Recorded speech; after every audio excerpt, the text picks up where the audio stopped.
بل تؤثرون الحیات الدنیا والآخرۃ خیر وابقیٰ کلا بل تحبون العاجلہ وتذرون الآخرہ۔ تم اس عاجلہ کو پسند کرتے ہو، اس دنیا کی زندگی کو تم ترجیح دیتے ہو، جبکہ آخرت ہے جو باقی رہنے والی ابدی۔ اگر تو یہ معلوم ہو، جیسا کہ سورہ عنکبوت کی آیت کے حوالے سے میں نے آپ کو آیت سنائی کہ وما هذه الحیات الدنیا الا لہو ولعب وان الدار الاخرۃ لہی الحیوان لو کانوا یعلمون۔ اصل زندگی جو ہے وہ آخرت کی زندگی ہے، کاش کہ انہیں معلوم ہو۔ ایک حقیقت تو یہ معلوم ہو اور مستحضر ہو کہ اصل زندگی آخرت کی زندگی ہے، اور دوسری حقیقت یہ کہ یہ دنیا کی زندگی ایک امتحانی وقفہ ہے۔ قلزم ہستی سے تو ابراہ مانند حباب، اس نیا خانے میں تیرا امتحان ہے۔ یہ مستحضر رہے تو اس کا نتیجہ کیا نکلے گا؟ انسان دنیا پرست نہیں بنے گا۔ متاع ہے دنیا، برتنے کی چیز ہے۔ وما هذه الحیات الدنیا الا متاع، برتنے کی چیز ہے، برتو اس۔ اب میں یہاں آپ کو کچھ حدیثیں بھی سنا دینا چاہتا ہوں۔ ایک حدیث میں حضور نے عجیب نقشہ کھینچا ہے، مالی ولی دنیا، لوگوں مجھے تمہاری دنیا سے کیا سروکار؟ انما مثلی کراکب استظل تحت شجرۃ ثم راح فترکھا۔ میری مثال تو اس سوار کسی ہے جو تھوڑی دیر کے لیے کسی درخت کے سائے میں سستانے کے لیے رک جاتا ہے۔ وہ اس درخت کو اپنی منزل نہیں سمجھتا، اپنا گھر نہیں سمجھتا، تھوڑی دیر کا سستانا ہے، پھر وہ اس درخت کو چھو خیر بات کہتا ہے، اپنا راستہ لیتا ہے، اپنی منزل کی طرف رواں ہو جاتا ہے۔ بس اتنا تعلق، منزل یاد رہے۔ چنانچہ ایک دوسری بڑی پیاری حدیث ہے، بہت مختصر بھی ہے، انما الدنیا خلقت لکم وانتم خلقتم للآخرہ۔ دیکھو یہ دنیا تمہارے لیے بنائی، خلق لکم ما فی السماوات والارض، قرآن مجید کا۔ اس لیے میں نے کہا تھا خلافت ہمیں دینی تھی تو سب کچھ ہمارے لیے بنایا گیا۔ یہ محفل سجائی گئی ہے ہمارے لیے، یہ سب ہمارے لیے بنایا گیا، پورے عالم کو مسخر کیا گیا ہمارے لیے۔ سخر لکم، سورج بھی چاند بھی ہر چیز تمہارے لیے مسخر کی گئی۔ انما الدنیا خلقت لکم وانتم خلقتم للآخرہ، لیکن تمہاری تخلیق ہوئی ہے، تمہیں بنایا گیا ہے، تمہیں پیدا کیا آخرت کے لیے۔ یہ منزل یاد ہے، میرا ٹھکانہ وہ ہے، میرا گھر وہ ہے، میری منزل وہ ہے۔ یہ راہ گزر ہے، یہ سفر ہے، یہ ایک وقفہ ہے، امتحانی وقفہ ہے۔ خلق الموت والحیات لیبلوکم ایکم احسن عملا۔ لیکن اب تیسری حدیث سنیے، اور یہ ہے وہ کہ جو اس دنیا کو، جو میں نے شروع میں کہا تھا، بڑی ٹھوس حقیقت ہے، یہ اللہ کی تخلیق ہے، سنجیدہ تخلیق ہے۔ ہم نے کوئی کھیل کود کے لیے تو نہیں بنایا ہے، ربنا ما خلقت ھذا باطلا۔ حضور فرماتے ہیں الدنیا مزرعۃ الآخرہ، دنیا آخرت کی کھیتی، یہاں بو گے تو وہاں کاٹو گے، یہاں بو گے نہیں تو کاٹو گے کیا خاک۔ اس اعتبار سے غور کیجئے، یہ دنیا اور حیات دنیاوی کا ایک ایک لمحہ ایک بڑی عظیم حقیقت بن کے سامنے۔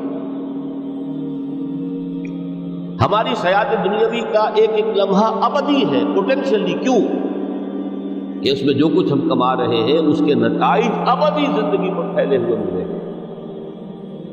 تو گویا کہ یہ جو ہے، یہ گھڑی محشر کی ہے، دور سے محشر میں ہے، بیشتر غافل عمل کوئی اگر دفتر میں ہے، یہاں کا ایک ایک لمحہ تمہارے لیے بہت قیمتی ہے۔ یہاں بو، محنت کرو، کاشت کرو تاکہ وہاں کاٹ سکو۔ الدنیا مزرعۃ الآخرہ۔ اب دیکھیے یہ جو انداز ہے قرآن کا، وما الحیات الدنیا الا متاع الغرور، جو ہماری گفتگو کا عنوان ہے، اس کے دو نتیجے نکلتے ہیں عمل۔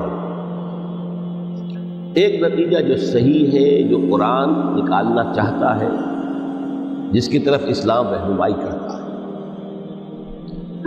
ایک ہے بالکل منفی نتیجہ جس کی اسلام نفی کرتا ہے۔ وہ منفی نتیجہ کیا ہے؟ دنیا دھوکے کی ٹٹی ہے، چھوڑو گھر گرہستی کو، دفع کرو، رب سے لو لگانی ہے۔ یہ شادی کر کے اور گھر گرہستی کا کھکیڑ بول لینا،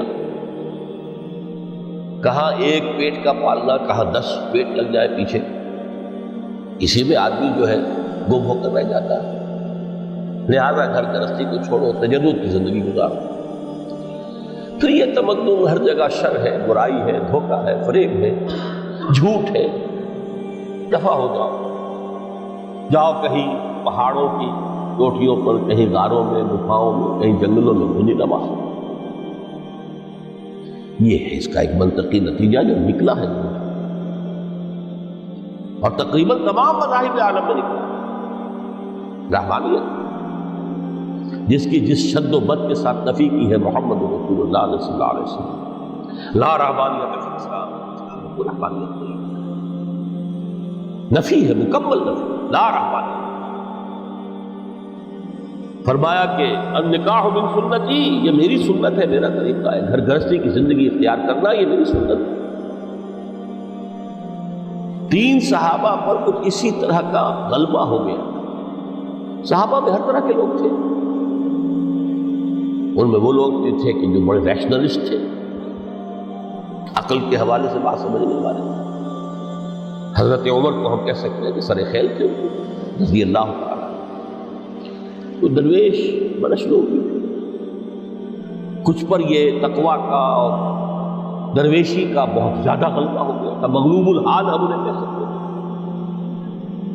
حضرت عبداللہ ابن عمرو بن العاص رضی اللہ تعالیٰ عنہما، ایک عجیب سائملٹینیس کنٹراسٹ ہے باپ اور بیٹے میں۔ عمرو بن العاص بہت بڑے سیاستدان، مدبر، عرب نے چوٹی کے جو 3 سیاستدان پیدا کیے ان میں سے ایک عمرو بن العاص ہے، واریر، کانکرر، سیاستدان۔ لیکن عبداللہ ابن عمرو بن العاص بالکل درویش، روزانہ روزہ ساری رات کھڑے، نہ بیوی سے کوئی سروکار، نہ کسی سے کوئی۔ حضور کو اطلاع ملی، بلا لیا، جواب طلبی ہو گئی، یا عبداللہ اولا مخبر انک تصوم الدہر وتقوم اللیل، اے عبداللہ مجھے یہ خبر دی گئی ہے تم ساری رات کھڑے رہتے، روزانہ روزہ رکھتے، کیا کہتے ہیں؟ جی حضور ایسا تو ہے۔ لا تفعل، مت کرو ہرگز۔ فإن لنفسك عليك حقا وإن لزوجك عليك حقا وإن لزورك عليك حقا۔ دیکھو تم پر تمہارے اس جسم کا اور نفس کا بھی حق، اسے آرام بھی دو، اس کی ضروریات بھی پوری کرو، اس کی دیکھ بھال بھی کرو، یہ بھی تمہارے پاس امانت ہے۔ پھر تم پر تمہاری بیوی کا حق ہے۔ کسی صحابی نے دیکھا تھا حضرت عبداللہ ابن عمرو بن العاص کی بیوی کو کہ وہ بالکل جیسے کہ میلی کچیلی حالت میں تھی، پوچھا ہی کیا حال بنا رکھا؟ ان کا کہ آپ کے دوست کو تو کوئی غرض ہے ہی نہیں سے، ظاہر بات ایک مسلمان بیوی اور کس کے لیے وہ سگھار کرے، شوہر ہی کو کوئی دلچسپی نہ ہو، سے غرض ہی نہ، لا تفعل۔ رات کو سو بھی، دیکھو مجھے میں رات کو سوتا بھی ہوں، نماز پڑھتا بھی ہوں، میں روزے رکھتا بھی ہوں، ناز بھی کرتا ہوں، دیکھو زیادہ سے زیادہ ہفتے میں 2 دن روزے رکھ لیا کرو۔ حضور مجھے اور تھوڑی سی اجازت، اچھا 1 دن ناغا، 1 دن صوم داؤد، اس سے آگے کی اجازت۔ اسی طرح 3 حضرات سراس رحمن آتا ہے حدیث میں، بخاری شریف کی روایت ہے، ان پر بھی کوئی ایسا ہی غلبہ ہوا رحمانیت کا، ترک دنیا کا۔ انہوں نے آ کے ازواج مطہرات سے معلوم کیا آپ کتنی رات نماز پڑھتے ہیں، کتنا دو سوتے ہیں، مہینے میں کتنے آپ روزے رکھتے ہیں نفلی۔ انہوں نے کوئی وہاں تو کھلی کتاب تھی سیرت محمد صلی اللہ علیہ وسلم، جو کچھ تھی حقیقت بیان کر، اب دیکھیے ایک عجیب ذہنیت، انہوں نے دیکھا کہ یہ تو کم ہے، ان کے اندازے کے اعتبار سے تو بہت کم ہے، لیکن یہ کہ اپنے آپ کو ذرا تسلی، حضور کی تو کوئی ضرورت نہیں ہے، آپ تو معصوم ہیں، آپ میں سے کوئی گناہ نہیں ہوا، کوئی خطا نہیں ہوئی، آپ کے لیے تو یہ اتنی عبادت کما دی تو کافی نہیں ہے، ہم تو گناہ گار ہیں۔ ایک نے عہد کیا کہ میں کبھی نہیں سوؤں گا، رات بھر کھڑا ہوں، دوسرے نے کہا کبھی ناغہ نہیں کروں گا، ہر روز روزہ رکھوں گا، تیسرے نے کہا میں شادی بیاہ کے کھکیڑ میں پڑوں گا، حضور کو اطلاع مل گئی، طلب فرمایا، ڈانٹا، آپ لوگوں نے یہ کہا ہے؟ جی ہاں یہ کہا تھا، واللہ خدا کی قسم میں تم میں سب سے بڑھ کر متقی ہوں، لیکن میں رات کو سوتا بھی ہوں، نوافل روزے رکھتا بھی ہوں، لازم میری گھر گرستی کی زندگی ہے، میری بیویاں ہیں۔ من رغب عن سنتی فلیس منی، یہ ٹکڑا جو جوڑ دیا جاتا ہے نکاح کے خطبے میں اس حدیث کے اس ٹکڑے کے ساتھ، یہ دو علیحدہ حدیث ہے بالکل، النکاح من سنتی، اور یہ ٹکڑا اس طویل حدیث کا ہے، من رغب عن سنتی فلیس منی، جو میری سنت کو پسند نہیں کرتا پھر اس کا مجھ سے کوئی تعلق نہیں۔ یہ تو میں نے احادیث کے حوالے سے آپ کو جو منفی طرز عمل، گریز، دنیا سے تعلق منقطع کرنا، پسپائی، گریز، فرار، اور اس کا نتیجہ کیا نکلتا ہے کہ دنیا پھر شریروں کے لیے رہ گئی، کھیلیں کودیں عیش کریں۔